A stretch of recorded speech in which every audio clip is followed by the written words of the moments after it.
ngana manga kota sasa ani na sasa gingingi ani ganganga ko bankoma ani sonkoma ko tema sunzu ani batema sunzu sa jula ani komi kolokolo duguma joshi jugu bulu mina yiri ko sa to ani lento suzu fana ani lenshima ko tarabali kun do brisa meme ko kamido to fin krikri aboto fin wuri chori o kuli kurukle marakuru kono don ko koli jurumani koli barama dans ko ni ko hotep ni joni tuma damar ka josabate ka uruki ka bama ka tama malo ya bari kano ka digede kolgoto imotep tumia ani senanga mission mande kono mission manaya intitulé ko sondo la nature anga sunko yininga sunko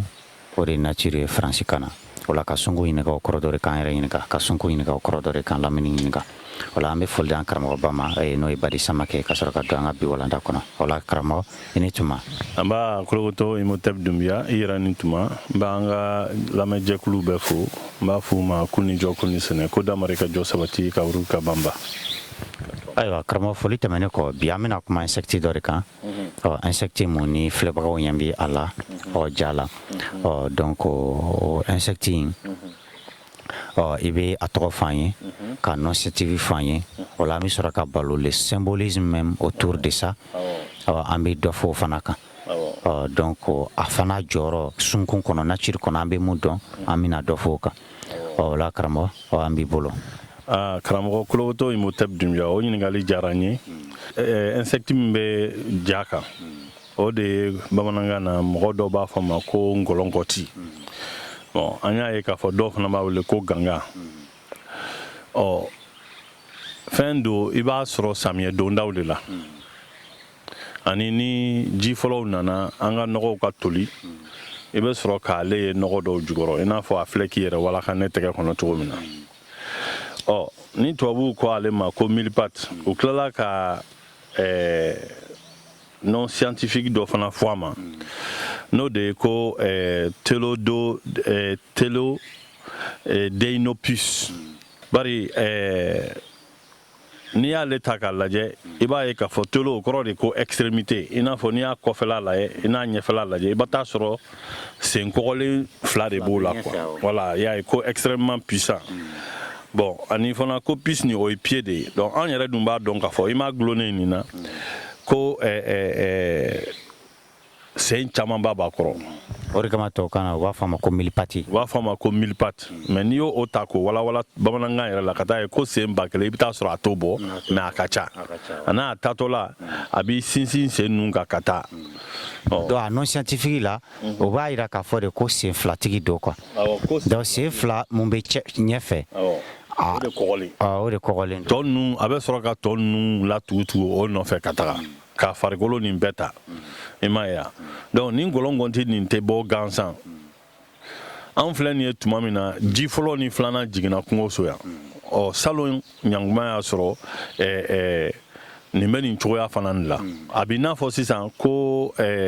kuntala kuntugu dɔ de ye nin ye kuntala dafara ni sigili dɔ dafara sigili wɛrɛ natɔ ale bɛn'o kuntugu c'est à dire ale bɛna yira k'a fɔ ko nin ko in daminɛtɔ filɛ ko nin ko in daminɛtɔ filɛ bon an dun b'a dɔn k'an b'an ka farafin kalo min na sisan u b'a fɔ nin ma ko dabata dabata tɛ dabata dɔrɔn ye k'i bɛ taa baara kɛ dɛ i bɛ taa mois de mai o bɛ wele an ka kan na ko dabata o y'a calendrier solaire jate ye mais n'an y'a ta calendrier lunaire fɛ a bɛ fɔ nin kalo ma ko dɔnkilima kɔnɔ seliba kalo de ye dɔnkili kalo ye donc mais n'an y'a ta calendrier solaire fɛ an bɛ dabata de la donc i b'a fɔ nin na nin indicateur naturel de ka na yira sɛnɛkɛlaw la k'a fɔ ko dɔ tuma sera ko min kuma sera n b'a bila foroko kɔnɔ u b'a fɔ nin ma ko nɔgɔ yɛrɛkɛ de don quoi parce que ale yɛrɛ b'a kun bɔ o b'a sɔrɔ nɔgɔ de nana toli ko ka se u yɛrɛ b'a fɔ ale ma tubabukan na fana n'u b'a fɔ ko a jogo jumɛn b'a la ko a bɛ furabulu toli a bɛ nɔgɔ latoli ko c'est un décomposeur naturel k'a bɛ nɔgɔ latoli n'i ye mɔgɔw ye u bɛ ka nin fɛn nin ye sisan dɔrɔn o kɔrɔ de ko nɔgɔ dingɛ min n'a bɛ munumunu na o da la ou bien tuda min n'a b'o la dɛ nɔgɔw de b'o kɔnɔ mun ka kan ka ta sisan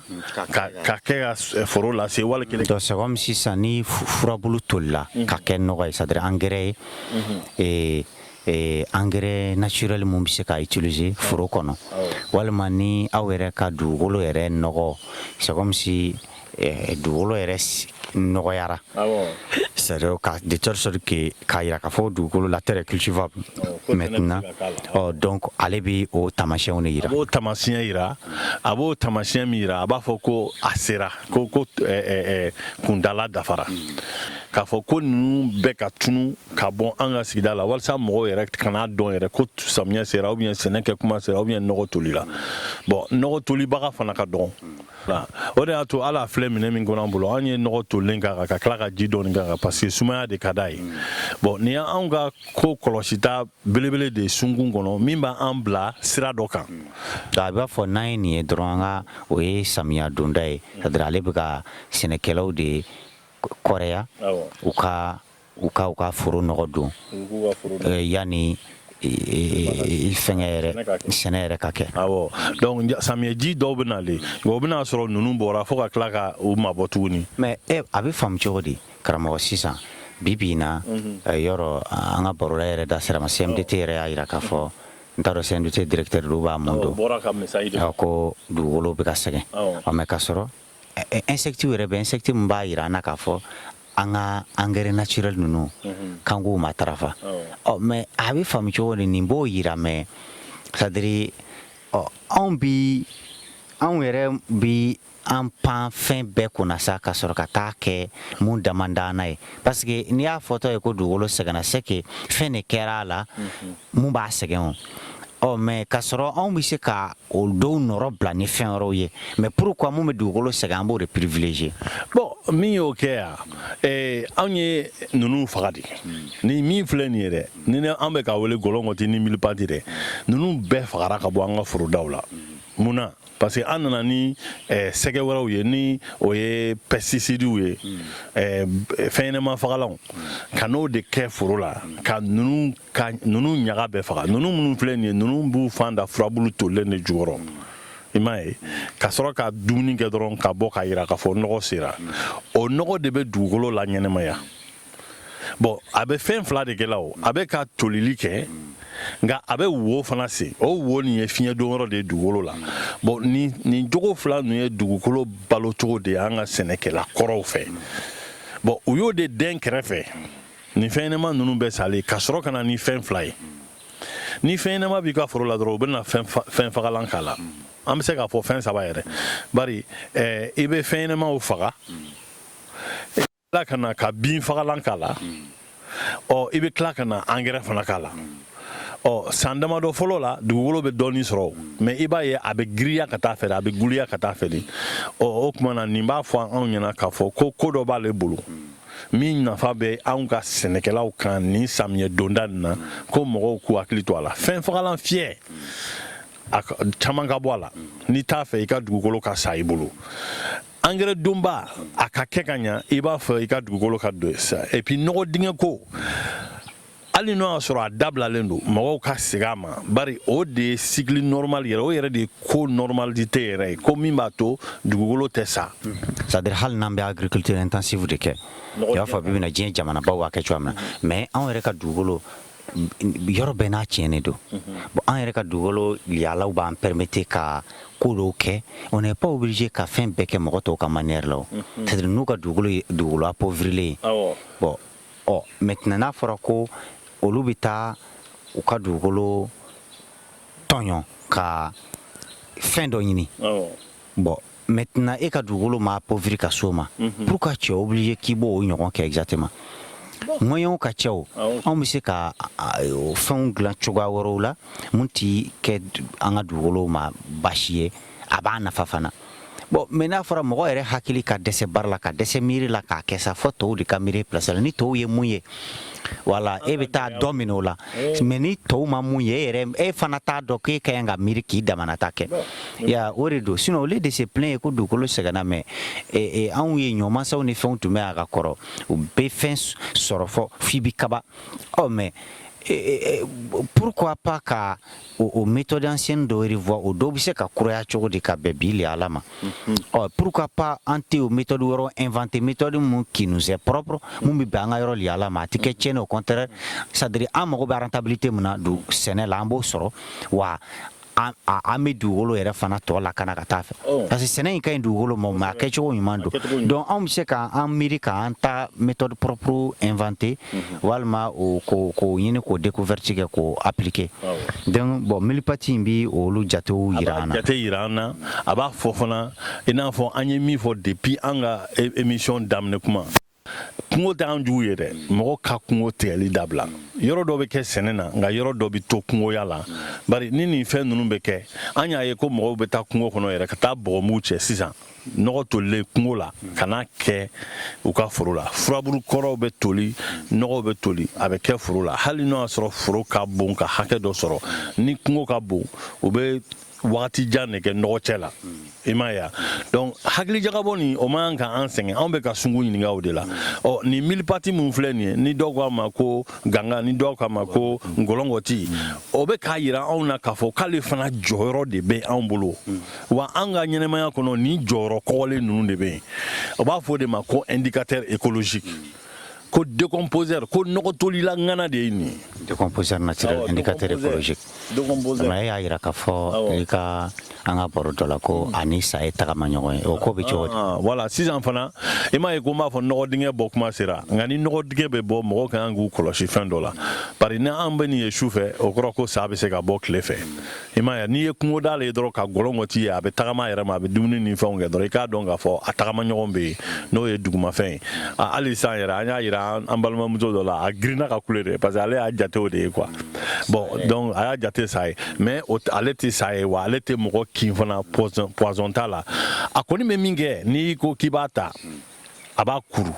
n'a y'a kuru sisan a bɛ ja kaki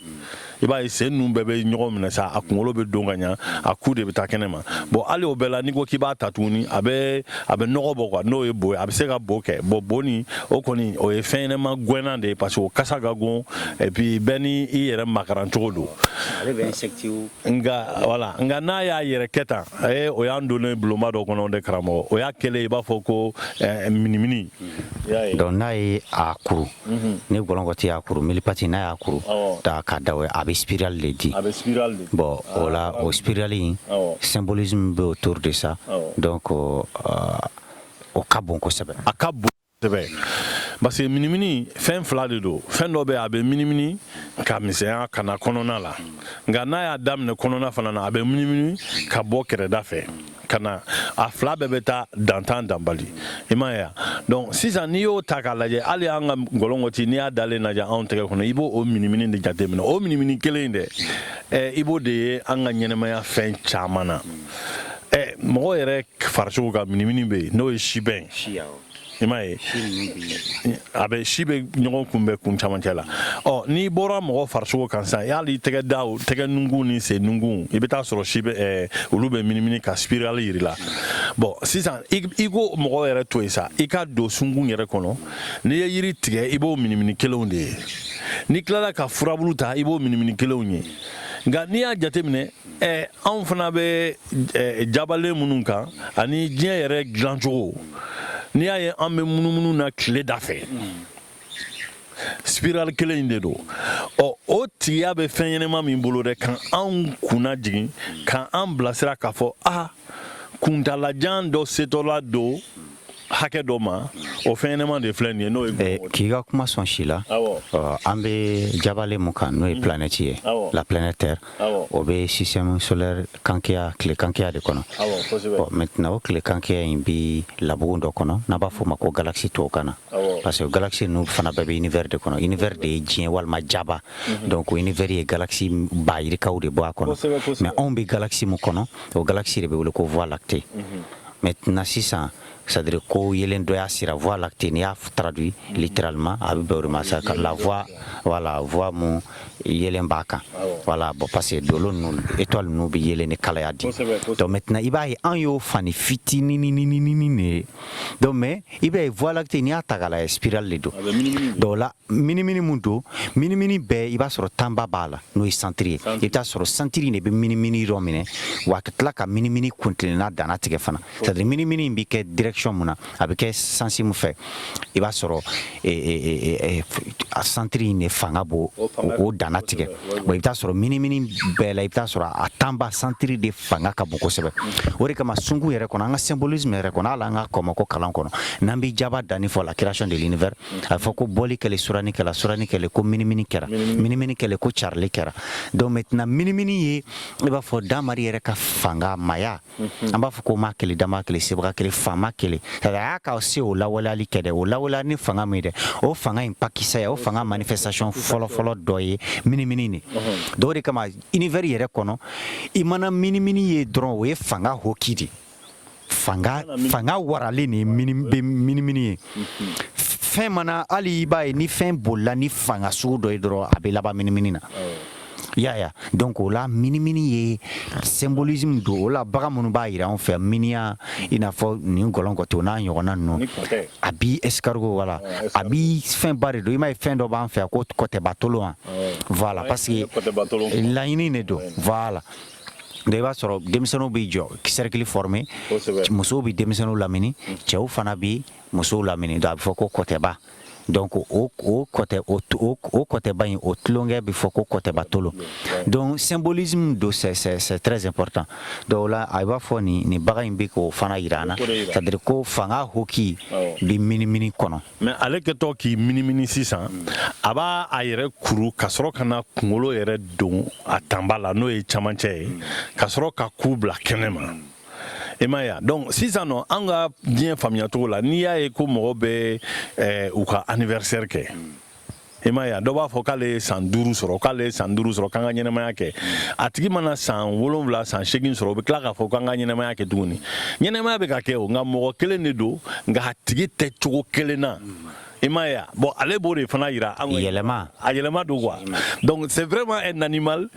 bagan min don anw bolo yan nɔ bi an bɛ se ka fɛn 20 fɔ nin kan a kɔrɔ la bon ka tila ka n'a ye k'a fɔ ko nin min filɛ n'a bɛ ka o tanba nin yira dɛ k'a fɔ ko ko bɛɛ bɛ kɛ o da fɛ minnu bɛ kɛ o da fɛ ni fangaba ni fangako hogi nin b'o la dɛ mɔgɔw bɛ tila ka nin fana tɔmɔ tuguni k'u mago ɲa n'a ye fɛn fila sira fila kan quoi u b'a ja n'u y'a ja u b'a mugu bɔ n'u y'a mugu bɔ o ye fura ye u bɛ tila k'a tobi fana a bɛ tobi ji min na n'an b'a fɔ ma ko décoction k'a tobi ji ta k'o kɛ ka mago dilan u bɛ tila k'a mugu k'o fana yiran k'o yiran tulu la k'o tulu bɔ k'o fana kɛ ka mago dilan sira saba kɔbɔ